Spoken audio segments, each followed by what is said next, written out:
Okay. All right. Once again, I want to thank you, Kareen and Susie, for joining us, and everybody else that's going to be joining us later on the video or in this meeting in total. I'm going to give a brief introduction to myself, why we're doing this program, and then we'll leave it on to Kareen, who's going to give us all of the information and the different things we're going to do. So I want to thank her very much for leading this conversation. Just so you know, we have monthly convenings that we have given topics that are important to our Segal Fellows, to their citizen leadership journey, things that speak to their service. And I know for me, this is a very important topic on my end because I also was part of the Peace Corps. So I love talking about this topic. And for those that are interested either in extending their service, having a new version of service, thinking about international development as a whole, Peace Corps is a great viable option for that. And so we really appreciate Kareen joining us to explain what's going on. So I'm going to leave it to you, Kareen. And once again, this is the September Segal Fellow convening on the Peace Corps and where they are now, where they're going. So go for it. Awesome. Thanks, Kyle. And thanks, Susie, for this opportunity. Like Kyle said, my name is Kareen Sanchez. I'm a proud returned Peace Corps volunteer, and I will shortly talk about my Peace Corps service in the Dominican Republic. I also want to say that I currently work for Peace Corps HQ in the Office of Inspector General, but the things that I'm sharing today is my personal experiences. I'm not representing the Peace Corps. This is just me talking about my Peace Corps service, and a lot of the information that I am sharing with you guys on this slide you can find in the website peacecorps.gov. So if you can go to the next slide, please. Do you see it? Great. Okay. So I'm going to talk about my Peace Corps service, and then I'll turn it over to Kyle so he can share about his Peace Corps service. So I had a very unique experience in that I was a Peace Corps Masters International student. And that was one of the incentives and motivation to join Peace Corps. I liked the opportunity to kind of combine graduate school with Peace Corps service. So I went to the University of Miami in 2013. It's a private institution, but because I was in the Peace Corps track, I got 50% off tuition, which is amazing. And I was also with other students who were also Peace Corps Masters International. So I think that that was very unique in that I was still considered a student once I applied for Peace Corps. And so back then in 2013, the application was send me anywhere. So I had an interview. I said I had a preference in Latin America, but now if you go on the Peace Corps website, you can actually apply for a specific job in a specific country. So I eventually got an email. It was so scary. I opened the email and it said, we would like to invite you to Dominican Republic to work in the youth and development sector. And so that was my sector, and my official title was Youth, Families, and Community Development Promoter. So you can see in the title is very holistic. Not only was I working with youth, but I was working with parents, adults, and I was also working with the ministries of the community development aspect. And my site was Comendador Ilya Piña. For those that don't know, Dominican Republic and Haiti are actually on the same island. It's called Isla Española. So 75% of the island is Dominican Republic. About 25% of the island is Haiti, and I was right in the middle. I was right between Haiti and Dominican Republic. So next slide. So this is a couple of pictures of my site. When you are on a bus, a public transportation going towards Santo Domingo to Comendador, it's about 5 hours, and right when you enter the town or the pueblo, you see this big sign that says Ilya Piña. You can't miss it. So that's the state, and then the capital is called Comendador, and that's where I was. And it's called Capital de la Frontera, which means capital city. There's 5 entry points into Haiti, and I was in one of those entry points. And it's also known for Ciudad Mercado, in that that means international market, because on Mondays and Fridays, the borders are open and Haitians come to Comendador and they sell their merchandise. So at the bottom of the corner, you can see sort of some of the stands. Women and men, they sell food, potatoes, they sell old clothes, they sell stuff for the food. It's kind of like a farmer's market, but more, and this is kind of all over the town. There's multiple streets in the pueblo that sells stuff. So that's basically where I got my services or my food. And also in the corner, I had a site meet. So my town was about 30,000 people. It was very large. And I was in one part of the neighborhood called La Gallera. But then my site mate, Bruno, he was on the other side of town. So that kind of helped with isolation. I wasn't completely alone. I had another Peace Corps volunteer. He was in the health sector and I was in youth and development, but we started at the same year, 2014, 2016. So next slide, please. Okay, and so now I'm just gonna talk about 2 projects that I did and as a volunteer and a few key takeaways. The first one was because I was a youth volunteer, I worked with boys and girls in the schools and out of the schools. And one of my favorite projects was working with the girls. In Dominican Republic, the girls are expected to take care of the house after they come from school. They're expected to clean, they're expected to babysit, and there's really a lack of opportunities for leadership. You know, there's no YMCA, there's no programs like that. And so through the Peace Corps, we had this program called Chicas Brillantes, which means brilliant girls. And I had a manual, and I just kind of invited the girls in my community to meet at the community center, and we would have, it was structured so that it was like 10 classes, and each class, you know, was about an hour. And we talked about sexual health, we talked about goal setting, we talked about period and menstruations, and then at the end they got a certificate. And in the picture, I picked, of those that did the program with me, I picked 2 of the girls that had leadership capacities to kind of start their own programs and sort of make it sustainable. And so we went to a camp, a 5-day camp with other girls who also did Peace Corps and had this program with girls empowerment. And in the picture, that was one of the camps. And then in the other picture, because I was in a large town, there was the Ministry of Women. So the ministry did a lot of things for International Women's Day, and one of those events was we were kind of at the park and we had pamphlets and kind of educating the community about the importance of women's rights and making sure that there's no violence in the community. So next slide. Okay, and then another project that I did was HIV prevention. So again, in the schools, because Dominican Republic is so close to Haiti, there's been cases of HIV, people who have HIV, and therefore, but there's also a lack of education.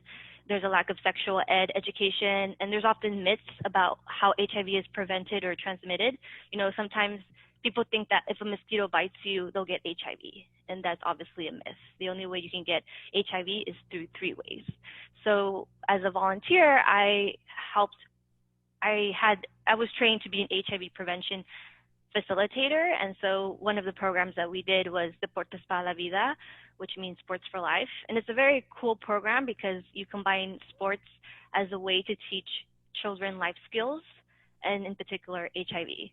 So I was working at the elementary school, I was working with a class of 6th graders, and we did this curriculum, and we were planning something for World AIDS Day, which is December 1st. And we thought about different activities, and one of them was painting a mural. So as you can see, the wall was empty, but we got the permission from the principal to do a mural. Then we did a contest in the class, and everyone had the opportunity, if you were able to draw what you learned in the class in a mural, what would it be? And so the students, as you can see, kind of drew different ideas. Then we showed those pictures or those drawings to the principal, and then they chose 2 of them. And then again, I chose a select few who were able to kind of draw it and then paint it. And in the end was this mural, and it's still there actually. After my Peace Corps service, I went back a year and a half later, and the mural is still there. I don't know about now, who knows, but it's sort of like, it was such a fun activity because one of the key takeaways was just getting buy-in. Not only was the 6th grade, teacher that I worked with supported my work as a volunteer teaching HIV prevention, but also I had the buy-in from the principal, I had the buy-in from the students themselves and from the community. And the mural, it says, "No se puede saber si una persona tiene VIH." You can't tell if someone has HIV. The only way to really tell if someone has HIV is to do the test. So that's sort of two projects that I did as a volunteer. If anyone has any other questions, during the Q&A, or if anything I said resonated with someone, feel free to reach out to me through my email. So I'll pass it on to Kyle. Thank you, Kareen, and just wanted to thank you for helping us elucidate your service. It's really exciting to see, kind of the macro and micro level, because I think that really leads into kind of talking about my service and how I kind of took it at the same time. So I served in Peace Corps Guatemala from 2009 to 2011. I tried to get in a Master's International like you did, Kareen, but I did not get in. But I knew I wanted to work in the environment. I knew I wanted to do something that was in the service of specifically helping the environment, but helping people kind of motivate around it. And so I was in the Inter-America Pacific region, which is where Kareen was as well. And like you, I was excited to hopefully be in the Inter-America Pacific region. And I got the letter and it said I was going to Guatemala, and I got super excited about it. I really wanted to live in Latin America. So yeah, and so my title was, I was in Sustainable Community Ecotourism. So what that meant was it was a combination of environmental education, conservation, on top of making potentially business out of it. And then also always considering safety as a portion of it. So my director always said it's a table with 4 legs. And as long as you make sure all 4 legs are strong, then that's what we're doing as a program. And my site was in Cibinal San Marcos in Guatemala. So it's an area that's very rural. And in the next slide, you'll kind of see what it looked like for the most part. In the bottom, you'll see the town itself is this very small, maybe 4-block region with several little cantones or villages that are scattered around this like volcano valley area. And in my area, we kind of did 4 different projects. We did mainly was to get people to scale Volcan Tacaná, which is the 2nd tallest volcano in Central America. And do interpretive trails to help people learn about the indigenous and endangered birds that are there, as well as how to protect, how to not throw trash, that kind of stuff to kind of maintain the site. Also, the Volcan Tacaná straddles both Mexico and Guatemala, so this was a great opportunity for Guatemala to have like a shared project with Mexico in this process. My other main project with my counterpart was this small one in the bottom left called Parque Regional Canjula, which was a way for us to kind of expand our environmental education. We had interpretive trails. We did trails to the the waterfalls we had there, different viewpoints, and then finally we had a community doing community trout production. And so we wanted visitors from all scales of life to watch and see what that was all about. And we also did a project in an area called Unión Reforma on bird watching, which I thought was really fun. So all these things are to say that, like, regardless of whatever conservation or education projects, we wanted to share it with other communities, whether they be local tourists, close by neighbors in Mexico tourists, or even foreign tourists, although they all wanted the extranjeros from United States to come visit. But I think what was more important to me about my service was in building community trust around, foreigners, specifically Americans coming into the country. Guatemala has a very fraught history with the United States, specifically around the Civil War that happened all the way up until the mid-90s. So I wasn't there that far removed from the Civil War, in which there was a mass genocide of indigenous peoples who they felt were going to join the guerrilla rebellion. And so just in simple things like me walking trails with people and cooking food with them and building relationships with them, I think that was what I took most about what it means to serve, is in that building of trust and showing that, it's not me going, hey, we got to do this meeting, we have to build this many trails. It's like, I'm here, I want to listen to your stories, I want to be part of your story, and I see kind of commonality in your development. So you'll also see that I lost a lot of weight living there because all I did was eat, tortillas, beans, and vegetables over the course of my service there. So it's really wild to look at myself back in 2010. So, yeah, back to you, Kareen. Great. Yes, and I laughed when you said that you were eating rice and beans, because in Dominican Republic, we kind of, that's all we ate was rice and beans. And a lot of the female volunteers gained weight, but the men lost weight. That's the weirdest thing. That was a unifying theme as well for our service too. It was like all the female volunteers gained weight, all the male volunteers lost weight, which I thought was an interesting thing. Yeah. Yeah, exactly. Awesome. Well, thanks for sharing. We're going to pivot towards trivia, and then we will, Then we will talk about Peace Corps' mission and goals, and then what Peace Corps is in today, especially with the coronavirus. And so when we do trivia, there's about 11 questions, and so I will ask to use the chat box, and in the chat box you can either put A, B, or C, and then I'll see the answer. So if you go to the next slide, the first trivia, to see how much you guys know about Peace Corps. So the first question is, on October 14, 1960, what university did Senator Kennedy first propose the idea of Peace Corps? Was it at the University of Wisconsin-Madison? Was it University of Michigan in Ann Arbor? Or was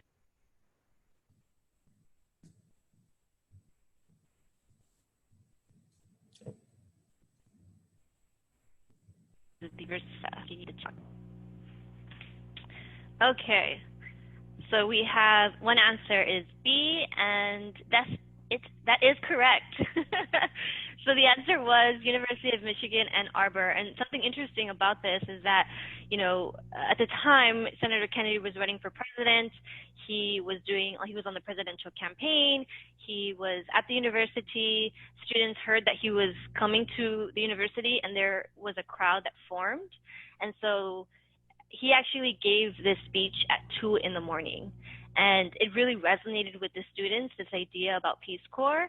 And once he became president, he really, obviously, he implemented the Peace Corps. So that's something very interesting about how the first idea of Peace Corps, it came about through the University of Michigan in Ann Arbor. Second question. Okay, so then what date was Peace Corps officially established as an agency? Was it March 1st, 1961, September 1st, or April 1st? Okay, we have a B, September 1st, another B. Okay, so actually, it's actually A, March 1st, 1961. And something interesting is that's actually my birthday. So I share the same birthday as Peace Corps. It was meant to be. And also, if you think about the dates, you know, Senator Kennedy did his speech in 1960.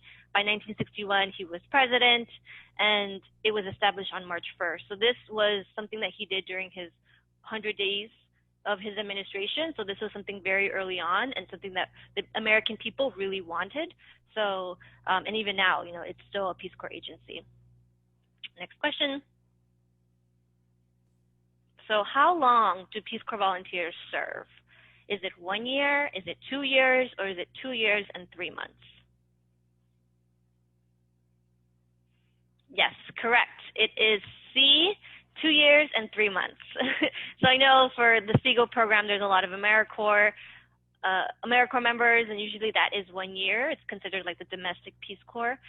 But Peace Corps is a very big commitment. It does require 27 months because it's 2 years of service plus 3 months of training. And, you know, at the bottom of the slide, you can see the core competencies. And so as a Peace Corps, someone who's interested in Peace Corps, usually during your interview, that's something that they assess is like, are you committed to the 27 months of service? Mm-hmm. Next question. How many Americans have served since its creation in 1961? Is it 1 million? Is it more than 240,000 or more than 140,000? Okay, we have B and we have B2. And let's see, I would double check. Yes, that's correct. 240,000 volunteers have served since 1961, which is pretty amazing. It's almost, we'll see when it hits the million mark, but I'm sure that's going to be a day to remember.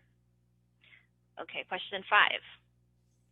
How many host countries have partnered with the Peace Corps? Is it 154, 142, or 124?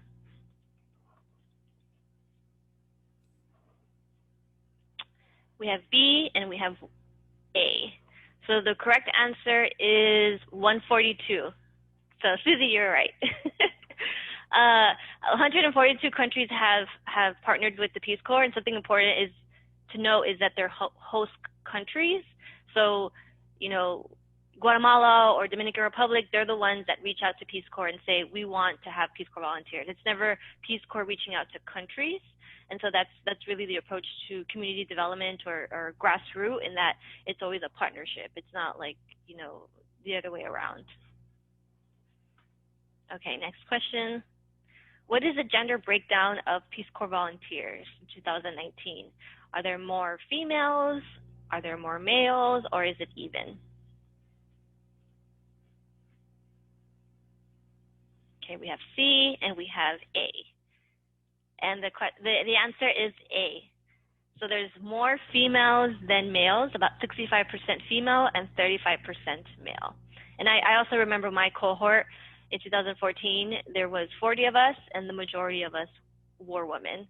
I don't know about Kyle, but was that similar in your cohort? My cohort was actually split down the middle. I don't know if Guatemala's intentional with that, but yeah, it was pretty split down the middle, 50-50. That's why for me, I had trouble. I'm like, I think there were more women overall, but yeah. Yeah, it might vary by country, but that's good that at least they were trying to make it even. Okay, next question. What is the average age of a Peace Corps volunteer? Is it 22, 23, or 26? Okay, we have 26 and we have 26. Yes, that is correct. The average age of a volunteer is 26.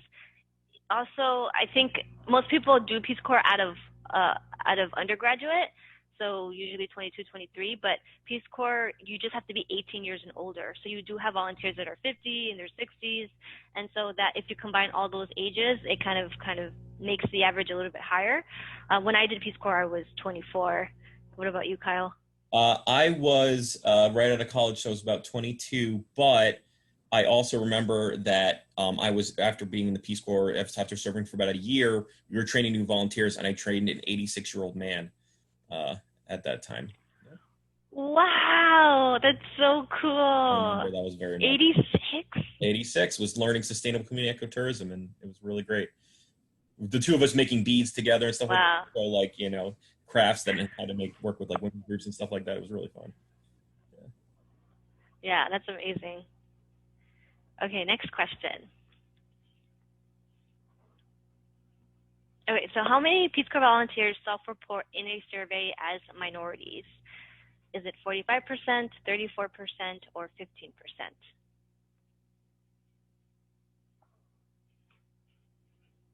Okay, we have B and B. Yes, the correct answer is 34%. But there's, so it's basically a survey that Peace Corps does when volunteers, to volunteers, and so it's self-report. It's not the most representative survey, and also not everyone answers, and also there's Peace Corps itself doesn't know like how many Black volunteers, how many Latinx, how many Asian Americans. So it's very broad term, right? Minorities, about 34% of minorities, of people who self-report as minorities. So it's pretty low, but I think Peace Corps is working on it, especially during these times. Next question. In 2009, which region of the world had 45% of Peace Corps volunteers serving? Was it Central and South America? Was it Asia? Or was it in the African continent? We have A and we have A. So actually, the correct answer is C. It is the African continent. And if you go to the next slide, you could see a breakdown of this. So as you can see, about 45% of volunteers are in Africa, the African continent, and by a far second is Central and South America, 19%. And then scattered all over the world is the Caribbean, Eastern Europe, and Central Asia, and the Pacific Islands. So the majority, or at least not the majority, but most volunteers do go to Africa. Okay, next question. Okay. In 2019, which volunteer sector was the largest? So these are currently all the sectors that you could do as a Peace Corps volunteer. And so environment, community economic development, health, education, agriculture, youth and development. So we have C, health and health. Great answers. The correct answer is actually D, education. And if you go to the next slide, you'll also see a breakdown.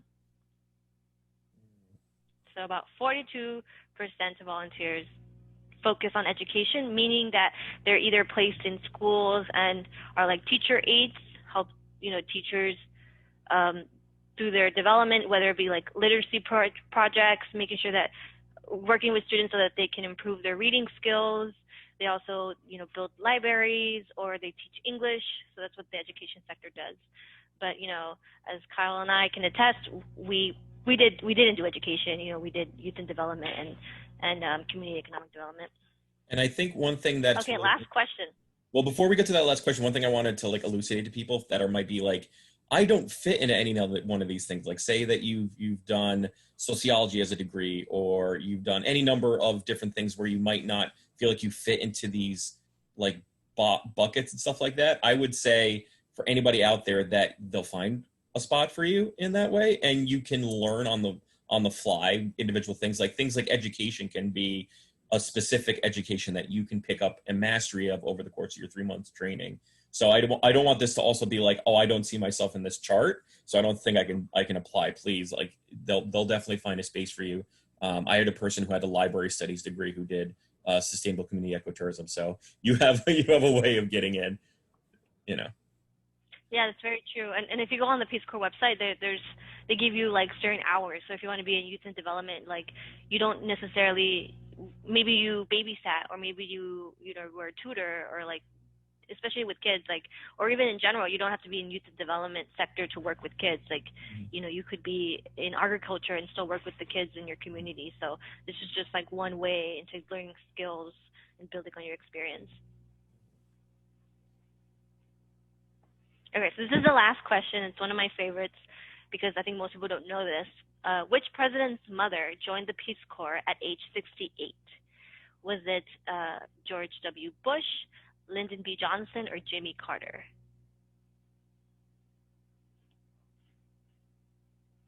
So we have B and we have C. The correct answer is C, Jimmy Carter.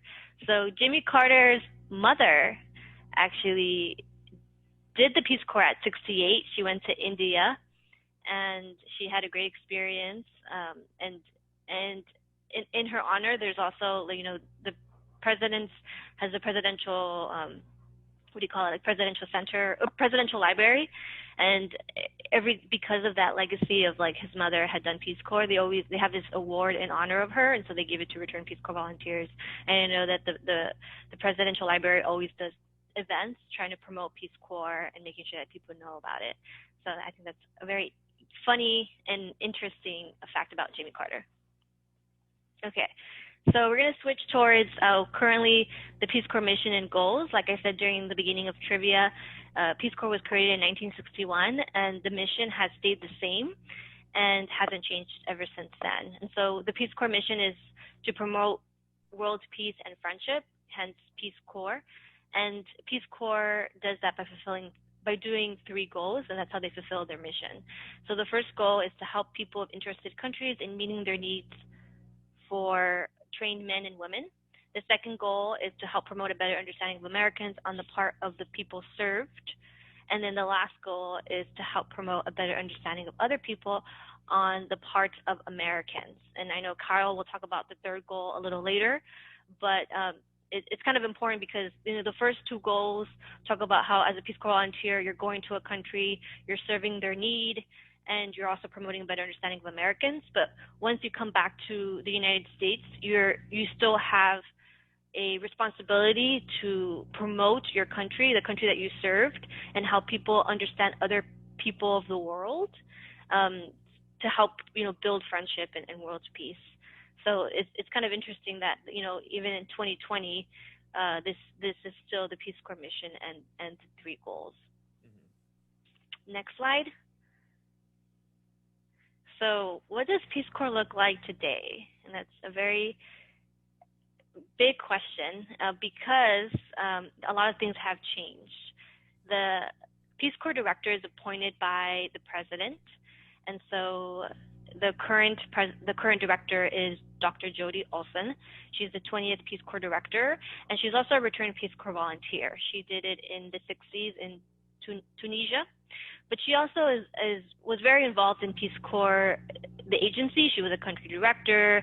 She was also like deputy chief of staff. So she has a lot of experience herself being a return Peace Corps volunteer, but also as a staff member. So she's the perfect person to lead the agency. But due to coronavirus-19, all the volunteers had to return to the United States in March 2020. And if you read her statements, that, you know, Jody Alston said that this was one of her hardest decisions to date, was making the decision to have all volunteers return to the United States. But it was also one of the best decisions because, you know, the safety and the security of the volunteers. And as you can imagine, there was about 7,334 volunteers. So all of those 7,000 plus volunteers had to come back to the United States, and they did it fairly quickly.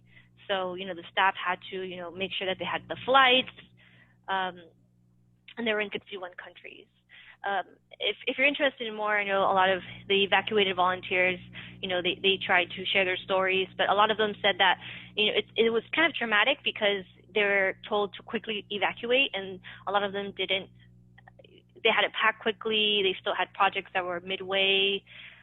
So it was a very difficult situation for the Peace Corps volunteers to be evacuated, but also for the Peace Corps staff because they were under tremendous stress. And since March 2020, the Peace Corps has kind of done a lot of research, and they continuously post updates on their website. So these are some things that I found on their website. And if you go, it's peacecorps.gov/coronavirus. And the director and the staff, again, assure that the safety and the security of volunteers are very important before they obviously want to return when it's safe to return volunteers back to their Peace Corps country, but it's more complicated than that. And so they broke it down into different topics. The first one is testing and quarantine. So once volunteers are safe to go back to their Peace Corps countries, they have to get tested for coronavirus, and also they're suspecting that there would be a 14-day quarantine. So let's say, you know, I was evacuated, I had to go back to the Dominican Republic. That meant that I would have to get tested for coronavirus and also quarantine for 14 days. So the training would be totally different and could probably postpone how that works in terms of logistics. Another thing in terms of figuring out what to do about coronavirus is partnership. Because Peace Corps works internationally, they have to partner with the embassies, they have to partner with the Peace Corps host country national staff, the community, and so because there's so many people involved and important stakeholders, every country could look different depending on the cases of coronavirus in that country or that region. Also, training to lessen exposure. You know, on the website, they were saying that basically, even though someone might be a particular sector, Peace Corps is committed to training volunteers so that they can talk about the importance of social distancing, using hygiene, perhaps educating other community members about coronavirus so that, you know, people know the information and can be safe about it. And then the last topic is safeguards. Peace Corps is currently doing a coronavirus-19 emergency response plan. So let's say a volunteer is overseas and they do have a plan intact so that if they have to, you know, evacuate them again, or just having like a backup, kind of making sure that they have plan A, B, and C intact. So this is constantly changing. The agency has not said when they're going to return volunteers, like which day or when it's going to happen, but these are some of the updates that they've listed. So next slide. So thank you. And I think the big question that people want to know a lot is, what can we do to support volunteers that are currently serving now, especially in this dubious time that we're living in, this tumultuous time of COVID-19? The first thing you can do is you can help out with the Peace Corps partnerships. These are small funds that are asked for by volunteers on behalf of their communities to the United States so that people can donate these small batch donations to help support things. I know for me, this came in the form of asking for education materials so I could run a tourism module for the Department of San Marcos with two other volunteers. And so I asked, you have to run out a budget, you have to run a plan for action, you have to say exactly what you're doing, and then you submit it online, and then people get to read your request for funds, and you can put in as much donation as you can. And it's kind of an interesting, it's kind of crowdsourcing before crowdsourcing happened, like became a thing. And you can donate to these small projects that really go a long way, because I know Kareen can attest to this. You get zero money to do most of the work that you do. The only thing you really get supported in is your own, cost of living expenditures and the training that'll get you there, as well as maybe some resources that come from the center. But otherwise, you have to kind of use the local resources that you have in your community. So this is a really good way for you to support, even in a small way, volunteers that are in the field doing their thing and that might just need a little boost for even things like markers, or in my case, maybe it could have been a router for a sign that you wanted to make. Those are things that they can come in, they're always worth it, and they're like 100% sent to the communities that they're working with. Peace Corps response, which is the top thing there, is for volunteers who have served, like Connie and I, but these are for smaller stays. So basically what they do is they ask you to come, if you've already served, you can jump into these I'm assuming 3 to 6 month services in which you do a very specific project that you have a high level of mastery in to help support a project. So you could have been a health Peace Corps volunteer. 10 years later, COVID-19 is happening. They need someone to help with testing, that you might be able to serve for a month to 6 months on this project and stuff like that. So it's a way you can help in COVID, being a former Peace Corps volunteer to help with this, with current projects that are happening in country. I also brought this pictures that you see on the thing here, because I think it's a really great story of RPCVs helping each other. So just so you know, a lot of times Peace Corps, like any other agency, talks in acronyms, and an RPCV is actually a very prideful title, and it's one that I carry very well. It stands for Returned Peace Corps Volunteer. It means someone who served fully their service, and it's like kind of a title of pride. I don't know about you, Kareen, but I love saying that on RPCV. Anybody who talks about it, they really excitingly say it. The woman in the middle of this picture is Samana Brooke. She is one of my cohort members. So she and I both served in 2009, 2011. But she did healthy schools while we were doing ecotourism. They were kind of training us at the same time. Well, there were 30 of us, and she's running for state senate in Rochester on an open seat. She decided to jump into office, and so she asked fellow RPCVs that served in Guatemala to help her phone bank for her to vote for her for state senator in Rochester. And you can see all these faces I haven't seen in 8 years, but they've gotten together and are talking about phone banking for her and supporting her. And so we are constantly networking, much like the Segal network is a lifelong fellowship. I think being an RPCV is just as much, if not, a way for you to always stay connected to a large number of people that have shared similar experiences to you. And we're all, as an RPCV, we're always willing to help each other out, even in these kind of ways. And finally, we have what's called the Office of the Third Goal. As Kareen had mentioned before, with the Peace Corps, it's really one third of it is the work, and the other 2/3 are interchanging of culture, experiences, and kind of shared humanity. And I love that about the organization. And so the Office of the Third Goal is ways for volunteers to check in with the Peace Corps and say, what are ways that I can help expand my understanding of my service to the United States? And it kind of allows RPCVs to come in, check in, network, find ways of getting information about job placements, what's happening federally, what's happening locally, and it really helps people figure out, what they can do with their service after they've closed of their service. So there's a lot of ways you can support. There's other ways as Peace Corps volunteers you can benefit from the network, and I think that is a really important thing to note. Before we get to the last side, Kareen, I think what we want to do, since we have a little bit of time, is we're going to give it to a frequently asked question, which will open it up to the people who are in the audience. But I'll also be asking these questions because I've heard these questions lobbied at me all the time, and I think it's important for us both to digest it together as RPCVs. But the first question we had, and is one that we kind of prepared for, is, was it worth it?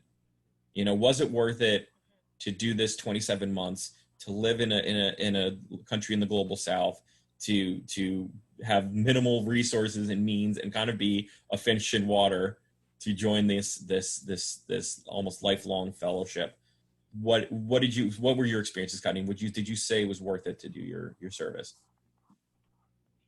Yes, I think it was totally worth it. I know that, you know, in my family, I was the first to do Peace Corps and also AmeriCorps. I did AmeriCorps before this. I did City Year, and then I did Peace Corps in Dominican Republic. And I know a lot of my family members, in particular my mom, had never heard about Peace Corps. You know, she was born in Mexico, and so was my dad. But I did find this flyer about, I went to, you know, a fair, and I talked to recruiters, and when I had my interview, I went to the Peace Corps office back when they had a Peace Corps office in LA, and I got this pamphlet in Spanish that talked about what Peace Corps was, and I gave it to my mom, and she read it, and she had a better understanding of what Peace Corps was. And so once she understood what it, you know, how it was created by, you know, President Kennedy and its mission, she was really, really supportive, and she understood, you know, why I was gone for 27 months. But I think oftentimes it could be difficult, especially if you have certain responsibilities, whether it be because you have loans, because you're the provider for your family. You might feel guilty for making a decision to go abroad, and I can totally understand that. But I think that it's sort of, you might think 27 months is a long time, but it goes by quickly. And like what Kyle was saying, you have this network of people once you come back. And so I think it's totally worth it, because through Peace Corps, I was able to make friends. I have been able to find jobs. I've been even have found housing. You know, when I first moved to DC, after my Peace Corps service, I actually crashed with two of my friends who were returned Peace Corps volunteers. I just, you know, stayed with them for 2 weeks on their couch until I found a decent apartment in Arlington. Or, I mean, you know, DC is very expensive. You know, you can't afford a studio because it's like $1,500 a month. So usually people live in row houses. So I joined this Facebook, a private Facebook group for Return Peace Corps volunteers in Washington, D.C. And they always post about jobs. They always post about housing opportunities. And so I saw this post about this great room in a row house near 14 and U, and it was only $850 a month. And I said, wow, this is great. Like, I can, you know, it works with my budget. And it turned out that eventually my roommate was a Return Peace Corps volunteer herself too. And so that's just one example of how, you know, I understand there might be pressure from your family or, you know, you have certain responsibilities, but once you do Peace Corps yourself, you gain so many great friends, you gain experience, and then you have this built-in network of people who will help you with your professional development. Mm. And I will say, I'm going to go even further to say that this was probably one of the best decisions I've ever made, was to join the Peace Corps.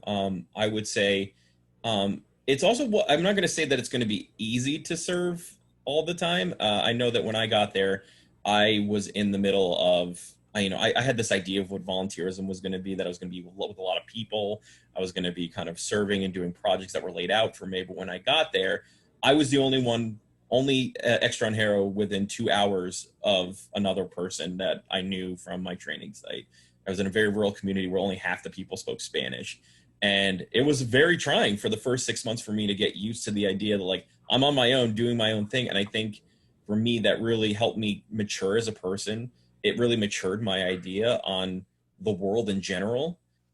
It also allowed me to appreciate more the place that I was serving, because I got to get rid of all my preconceived notions of what the Global South was all about, and learned how hospitable they are and how nice they've been to me, even though, like, they don't know me, they have no business to know me and trust me. And like, just sitting at a table and eating tortillas and talking about my sisters and my mom and what it's like back at home. In those moments, I really felt like a true volunteer in those moments, and it really helped me define what it means to have service. So, like, just in those little small moments that, you know, when people ask, like, what did you do? It's like, yeah, I can say, oh, I did this many trails, I did this many things, but it's like those moments with my host mom, in which I, you know, talked about, you know, what are my favorite things to do when I'm at home, and what are some things that I eat, and what are the like music that we listen to with the brothers that I had in my host family. Like, in those moments, I felt this is what I was supposed to do, right? This is building that trust, having that work to show for it, but also feeling like I have a spiritual connection to another country. It was really great. So, and so, yeah. And another thing that I also want to make sure we don't skip over is when you leave Peace Corps, when you what's called close of service or COS, you get two big benefits that I think is really a good selling point to the Peace Corps is that you get a large stipend, which helps you kind of cover the cost of living and get out of it. So it's not like you leave without, any resources to take on with you. So I think out of this, more than most volunteer services actually really helps make sure that you can like stay running when you leave the country, your host country. They also have what's called non-competitive job placement for federal jobs for a year. So you can put your name in a list for a federal job and it gets put towards the top in this non-competitive placement category. So if you and a whole bunch of other people apply for this federal position, your name gets considered first and without a competition before anybody else. And I think that's a really cool aspect that really helps you kind of get back into the scene of things, especially if you want to work in international development. And finally, which I think is really great as well, is that you get all those networks, you get to connect with people. It's great to have to say that I was a Peace Corps volunteer because it means a lot. It has a lot of history to it, and I think for that alone, there's even more benefit to joining the service now. So I'm going to open it up to Susie. And I would just sorry, go ahead, Kareen. No, just I want to kind of emphasize what you said, Kyle, about the readjustment allowance, the stipend that you get. If you've done AmeriCorps, you get an education award that's tied to the Pell Grant. That's usually about like $5,500. But that's only for education, right? You have to use it towards a loan or for graduate studies. But for Peace Corps, you get about actually a lot of money. It's about like $5,000 to $8,000, where it doesn't have to be tied to education. It can be tied towards, buying a car or, using that towards your loans or buying a new outfit because all of your clothes from your Peace Corps service are ruined or whatever. So I think that's really important. Just it doesn't have to be education. It could be just making sure that you're adjusting back to the United States and you have the resources to do so while you're finding your next job.